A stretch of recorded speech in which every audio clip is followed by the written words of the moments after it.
Kim, thank you for joining us. We're so excited. You are our first Prosper Spotlight guest. So we're super stoked to have you here. So will you just let us know kind of the field you're in and what you're doing and how you even got started and developed an interest in that field? Yes, my name is Kimberly Quigley. I'm the Chief Executive Officer and founder of OnRise, which is a mental health company whose mission is to serve vulnerable populations and specifically student athletes or athletes and also student athletes in general. And I have been a psychiatrist for 20-ish years now. I got interested in psychiatry as a student athlete when I was in high school and as I went through my college experience. And I have meandered through my life and had 3 kids. And as they've grown up, then I've been able to kind of get back to some of the stuff that I love. But that in conjunction with an increasing awareness of student athlete mental health issues that we as student athletes have always known are there, but nobody outside of that bubble really understood that as much, and started getting a bunch of referrals for athletes that were pretty sick by the time they got to us. And that's how we came to develop our player care program, which we now have at OnRise. Awesome. Well, we're going to dive into more of that amazing program in just a few minutes. But Okay. Did you have a female mentor when you were going through? You know, I read this and absolutely not. I did not have anyone that I knew was doing this. I just didn't. I had male physicians that I knew around me. I grew up in Knoxville, Tennessee. There were female physicians, but I just didn't know them. And I certainly didn't know anybody providing mental health or mental health treatment to athletes or being involved in the mental health community. There were other pre-med students that were, you know, by that point, we were probably 40, 60 men and women, but still our professors and people above us were still mostly men. So I really didn't. I would love to say that I did. I would love to be that for other people, but I just kind of believed that I could do it. And I definitely think that being an athlete helped that a tremendous amount. So I didn't really think, oh, I didn't have a mentor. I don't have anyone to look to. I just thought, well, I'm just going to do it. I love that. And I reflect on my own experience going through medicine and felt the same way. Like, yeah, I don't think I realize now how valuable it would have been to have, right? But I didn't kind of realize the loss at the time by not having one. So yes. So what words, Kim, would you use to describe yourself when you are at your best? Flexible and adaptable. Calm, flexible, adaptable. I think that's my superpower, and that's come from being an athlete and being a mother. It's what helps me run our company every day. When I find myself feeling like I'm eking towards rigidity, I know that I need some time off. And I think my natural personality is being able to see a lot of different angles of the same problem and being able to understand lots of different perspectives that people are coming from. And when I get super stressed, I can tell that that's not happening when I start to get very dogmatic about things. And so I know, okay, I've got to pull back and recharge so that I can start really putting the energy into solving this problem in a way outside of myself. And that's difficult to do. But I would say adaptability is probably the number one thing when I'm at my best. And along with that, what kind of core virtues do you like to try to live by, work by, be by? I think they all come out of an inherent adaptability, just an appreciation for the human condition. You know, both our culture and our company is really understanding, for example, on a meeting this morning, it was an all-team meeting, and I just said, look, everybody's doing the best that they can. I think my core virtue of assuming that everybody is doing their best. I think that's true 99 out of 100 times. You may have one person that you know is not, but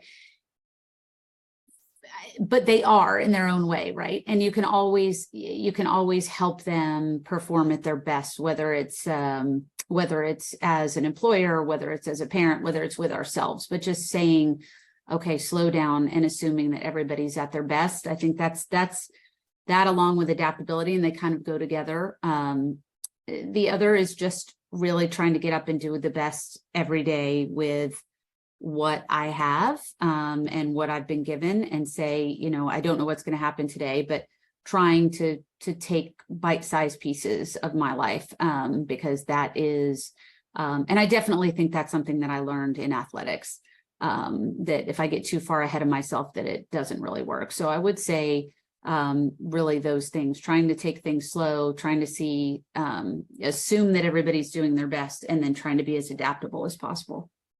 I love it.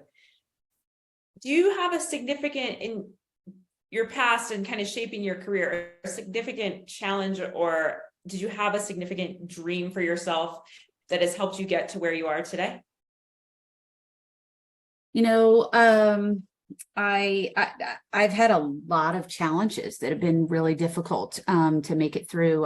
One of my closest friends who was an athlete with me, in school, suicided. And that was my first time that I had really experienced that loss. I was followed by my father having a diagnosis of cancer and passing away in my first week of medical school. So pretty significant losses throughout throughout my medical education. I had a pretty significant pregnancy loss as well in my intern year, when I happened to be in the NICU, which was really awful experience. And of course I'm in the inner city of Philadelphia. So, you know, I have a pregnancy loss and I'm delivering babies that are like, you know, ninth drug babies. It was really difficult circumstances. And then followed my first pregnancy, my first live pregnancy, who is my beautiful daughter, was born with brittle bone disease. So, and has had like 200 fractures throughout her life, followed by two very healthy, rambunctious boys that are now 17 and 15. But I mean, I've had a lot of challenges that I think would have derailed and did derail me for periods of time, which didn't really derail me, right? I tried to give everything their due.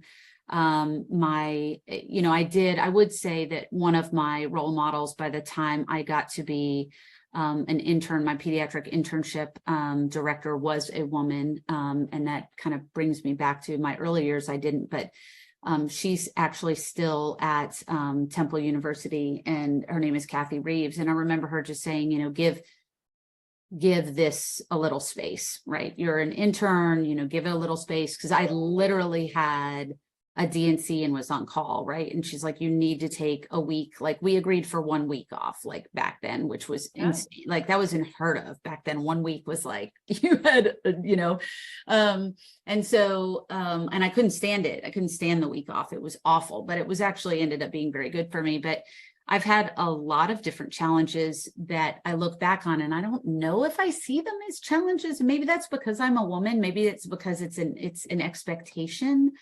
I don't really know. That's a really hard question. I guess all of them together are just my life, that it's come together. I know that I definitely have a fighting spirit. I don't stop for anything. And that's probably all of that kind of stuff put together, that the choice is either to just not do something or to keep going and still try to help people. So yeah. You know, so yeah, I mean, like, I guess lots of challenges, although I just really look at them as turns in the road. And I, of course they were hard, and of course they were upsetting, but I really just didn't ever think that it was an option to not continue in the way that I felt I should continue. Did any of those experiences shape you wanting to go into psychiatry, or was that always your interest? Absolutely. No, I mean, I've always been very interested in the biopsychosocial model, right? I got into part of the reason that I went so I graduated from Georgetown and I moved to Boston, and I was a teacher in an after school program while I was taking classes to kind of strengthen my resume I had graduated early from Georgetown because of my dad's illness, and I was taking classes at the Harvard Extension School, and I was teaching in an after-school program during the day. I was teaching peace and justice to little kids in Boston, which was an incredible experience. And I didn't know if I wanted to do social work, if I wanted to do medicine. I had been pre-med, and I thought, I really believe that I'm supposed to do something in the psychosocial realm of medicine. And I remember spending time with some people who were like, okay, you can always be a social worker as a doctor, if that's what you want to do, but you can't do the other. So when I went into medical school, it was, I really wanted to get more medical education than was provided in the traditional psychiatry pathway. So I ended up doing a full pediatric internship and doing a lot of extra medicine and pediatrics, and then kind of shaping my own residency in some ways and finishing in psych. So I always knew I wanted to do something with younger people, not necessarily kids, but I love that like 15 to 30-year-olds, especially 15 to 30-year-old females athletes, is a great age. So absolutely every single one of those was, how did I make that? Like, how did that happen? How did I do that? How did I make it through? And really wanting to study. I mean, it's not the same as performance, but survival, right? How do we survive things like that? And how do we keep moving forward? So interesting. I feel like our lives have so many parallel tracks. I think a lot of women's do. I mean, I really do. I think that women, I mean, everybody has terrible things, but women have an interesting proportion of hard experiences. I coming out of college athletics, I finished college early as well, and then went and got a master's in exercise physiology while I was applying to medical school. And in intern, we lost one of our co-interns to breast cancer. She died within 2 weeks of being diagnosed. And just how all of these different experiences kind of shape you. And I created kind of my own residency path too. I did 2 years of pediatrics and then went into anesthesia and then peds anesthesia. And so it's just all these interesting parallels of where we end up. It's fascinating.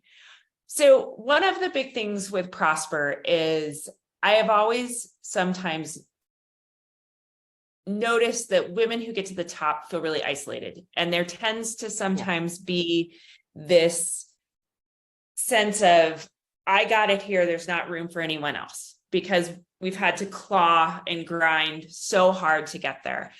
So one of the strategies we really are trying to develop is, how do we pull up another chair at the table? What is our best strategy to do that, to keep the door cracked open for those coming behind us, instead of slamming it shut when we get there saying, I've made it, there's not room for anyone else. So what would be your best strategy? What do you think of when you say, gosh, I need to expand this space, not just be thankful that I made it? I think it's an active decision. I still actively put more people on emails than necessarily need to be on them. I mean, I am uber inclusive, not because I'm comfortable with that and not because it's easier. I have to fight that, right? So I have to put active things in place. Like, this is something that I'm giving to someone and I can't deal with it. Like, I have to let them deal with it. Right. And so I think but that's also what we do in parenting, right? I have a 20-year-old and a 17-year-old and a 15-year-old. So, and I'm not saying that employees are, need parenting, but it is in myself, the own work. I have to really set boundaries with myself. Is when am I no longer being helpful to my children or to my employees? And when ultimately that understanding that will be helpful to me, but it definitely starts with a uncomfortable act of inclusion of other people, whether we've been included or whether we want to, whether it's easier to go ahead and do things on our own. And, certainly in the last couple of years of OnRise, developing the athlete mental health program has been a tremendous exercise in that. Fortunately, I have several young, incredibly powerful women that are right kind of behind me and are really exceptional people, and have made that easy, right? Finding people that are like-minded and are really passionate, and obviously very smart. It does take a lot of humility that just because we got to the top because we had to claw still doesn't mean we're the best, and still doesn't mean we're the best for that situation. I think a lot of that humility for me has come in parenting. right? Yeah. But at the same time, it's a daily struggle, because at the end of the day, we are where the buck stops in a lot of areas of our life, with our families and with our careers. And so maintaining that and maintaining in inclusion and development and everybody being involved together, and an idea that I really do need these people.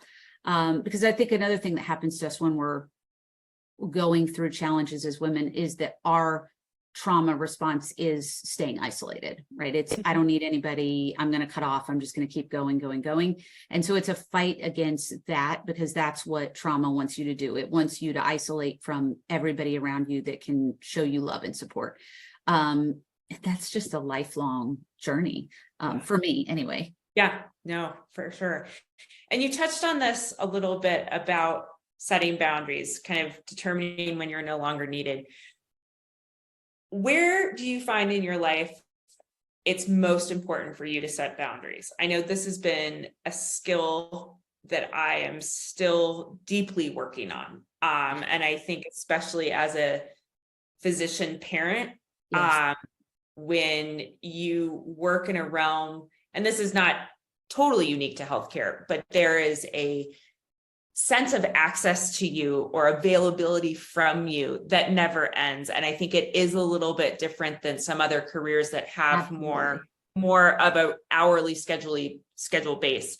So how do you best set boundaries, and where do you find them to be most important in your life? It's a great question, because I think for female physicians who are also parents, that it may be the number one battle that we have. So one, we've made it into this incredible field that we didn't necessarily know if we made it into, something that we're lauded for is our bedside manner and how kind we are, and how we take care of every little thing. And, it worked to our advantage for a long time. Same with our children, being good caretakers, being, we're really pulled between these two worlds of being like supreme caretakers and also physicians, but also over businesses. And it just gets very dicey, and we don't have a lot of extra time.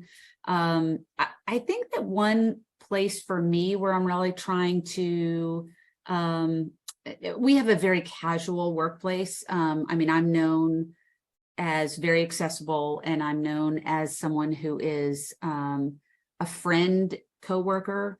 And I think there are times when I don't give myself enough credit that, no, I am the one with 20 years of experience. This is the decision, right? And with my children too. There's obviously with parenting, I have to say, no, this is just the decision.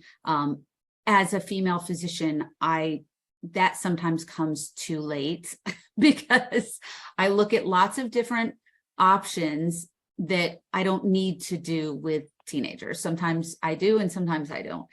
So I think figuring out, okay, one, what does the situation need? And what does it need from me at this point? Because right now I'm going to go to my default, which is to try to be as understanding as possible. And when is that about me? And when is that really helpful in the situation? Sometimes I just need to say, this is what we're doing, and this is how we move forward out of this.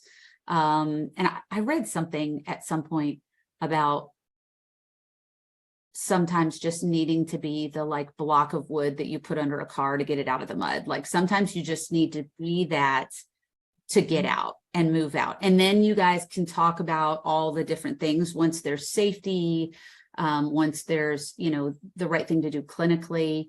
So I think that's hard for me to just say, no, this is what's going to happen. Because I spend so much time asking everybo's opinion and trying to feel inclusive. And sometimes that's not really helpful.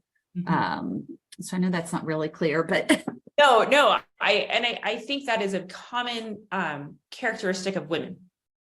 I think that I was just listening to an audiobook this morning that was talking about that was talking about these small hesitations in our decision making that can to others reflect weakness or indecisiveness or these other less desirable traits when really we're just contemplating, have we thought about everything? Have we taken it in a full picture? And that, and so I think trying to navigate that ability to say, this is what we're doing this now, and this is why, and I trust myself and I trust that voice. That's a very hard, at least for me, it's been a very challenging skill to develop and then to stick with. Yes, It's like, I agree. I'll get it in one pillar of life. Yes. I feel like I'm better at it as a parent because I'm Yes. like, okay, we're doing this. Right. But making a far less consequential decision in a business setting, I tend to still have that moment of hesitation.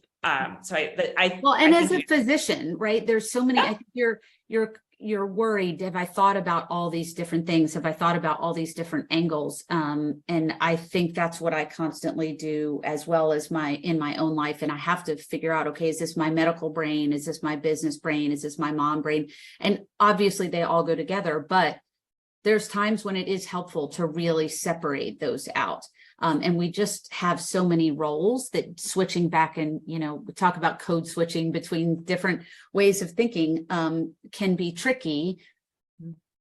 But we've done those hesitations for so many different things, for so many different years, that I think we now have the ability to make quick decisions based on incredible evidence and incredible data that we have, how things have worked out for us for years and years, that having what you said, to trust yourself, having the self-confidence to move forward in those decisions, to be like, look, I've been here a million times.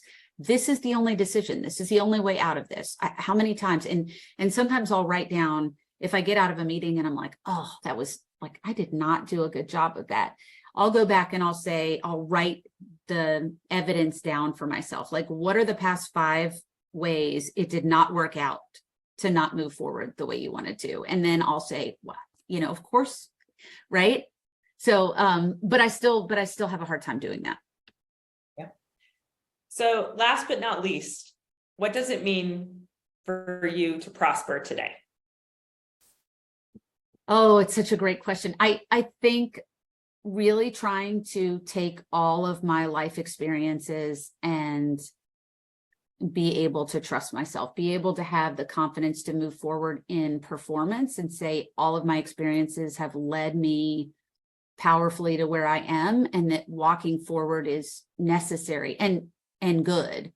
And that there is a certain point as women when we have enough competence, right? The whole concept of conscious competence and income, right? So we have our 10,000 hours times 10. So we can move forward as experts, and we don't have to go, but am I really the expert? I mean, I'll go back and they'll say, nobody's really an expert in athlete mental health. No, but I've probably treated as many athletes as anybody in the country right now by telehealth, having done this, having raised them, having, I was sitting on the sideline of a travel lacrosse tournament this weekend. I was in Cincinnati with my youngest son, and I'm sitting there listening to all the parents, and I'm like, no, I'm really good at this. Like, it's fine. It's fine what I'm doing. I really have more knowledge about what impacts kids and how parents talk to kids and how coaches interact with kids and what's going on at this level. Like, this is necessary for me to move forward.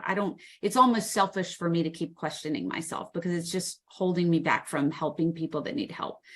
So I think that's prospering for me today, at least today. And that's different every day, but today, that's it. I love it. I loved your post this morning that you wrote about your travel and just what we, when our kids decide to leave a sport and what that does to us. And, yes. I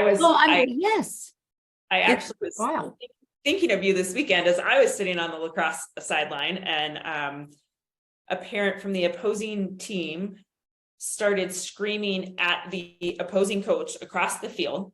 They started screaming back and forth at each other. Oh my God. The parent got kicked out, and these are 13 to 16-year-old girls. Oh. And the player goes, "Dad, why do you always have to act like that?" from the field. And I was just like, it was heartbreaking. The most mature one here. And why do this is what it doesn't, like, these kids are in high conflict situations because of this. And it's so awful.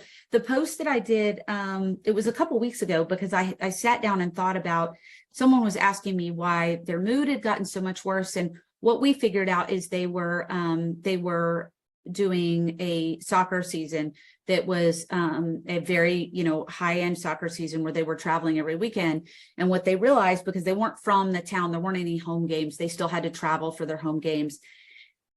What we had talked about is, I said, do you realize that you're having 3 to 4 more drinks every weekend than you would be if you stayed home? And this is not someone who's like characteristically an alcoholic or has struggled. It was like, okay, on a weekend that we don't have soccer, I'll sit home, I'll have a glass of wine, I'll talk to my husband, I'll watch a movie, I'll go to bed, right? But now I'm with 10 other parents in a hotel for 2 nights with a hotel bar, which means for 2 nights, I'm like 20 again at a party. And what you don't realize is that's 8 nights a month. And then your mood from Monday to Wednesday of the next week is very, very low. So we actually kind of put this out. And then I realized, like, no wonder, we talk about mood problems in coaches at the 8 o'clock game, right? The night before, and these kids with parents, and it just, the alcohol culture as well. As we kind of got into that, it really has changed everything as we talk about youth sports. So it's a very significant issue to talk about and to keep walking forward in it. And I think our experience in those settings is really important, because we've seen that. We've seen the coach scream across the field to the kid, and the kid chide their father. I've seen coaches, be inappropriate, like, with drinking too much. So it's a wild situation that we find ourselves in athletics right now. Absolutely. Well, I don't want to take up too much more of your time, but where can we direct people to find you and to learn more about OnRise and all the amazing stuff that you and your team are doing? What's the best way to help get your message out that we can do? Website, email? Yes. So we have our website, which is onrisecare.com. Okay. We have a great little Instagram page, which is also at OnRise. I have my personal LinkedIn, which is available, our company LinkedIn. We are pretty active. We have a player network called the OnRise Player Network, which is available on app. Any collegiate and above athlete.